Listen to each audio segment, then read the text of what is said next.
तांतिया वाला से हमारे bureau chief doctor Mohammad Zikriya के मुताबिक जल्ला चौकी आबादी पीर अली शाह में सेवरेज नाले और सड़क की तामीराती मंसूबे का बाकायदा इफ्तिताह कर दिया गया।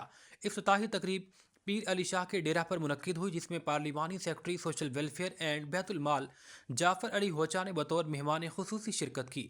तकरीब में लीगी समाजी रहनुमा राय Muhammad Iqbal, Pir Sajid Ali Bukhari, chief executive Aftab rice mills Muhammad Nawaz, मुतालिका महकमों के आला अफसरान और इलाका मकीनों की बड़ी तादाद शरीक थी। पार्लिमानी सेक्रेटरी जाफर अली होचा ने फीता काट कर सेवरेज नाले और सड़क के मंसूबे का इफ्तिताह किया। इस मौके पर शुरका में मिठाई तकसीम की गई। तकरीब से खिताब में पार्लिमानी सेक्रेटरी जाफर अली होचा ने कहा कि 10 करोड़ रुपए की लागत से आबादी के अतराफ में जदीद तर्ज का सेवरेज नाला और पुख्ता सड़क तामीर की जाएगी।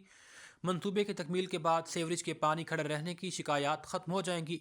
बादता पार्लिमानी सेक्रेटरी जाफर अली ने प्राइमरी स्कूल नंबर 6 तांतिया वाला, जहां उन्होंने स्कूल के लिए लाखों की ग्रांट दी, ग्रांट से जेर तामीर कमरों का इफ्तिताह किया। इस मौका पर deputy district education officer Tanvirul Hasan, school असातिज़ा और दीगर मौजूद थे।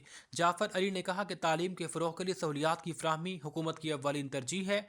इलाका मकीनों ने असातिज़ा और वालदैन के साथ मिलकर तरक्याती मनसूबाजात और तालीमी सहूलियात की फ्राहमी पर पार्लिमानी सेक्रेटरी जाफर अली का शुक्रिया अदा किया।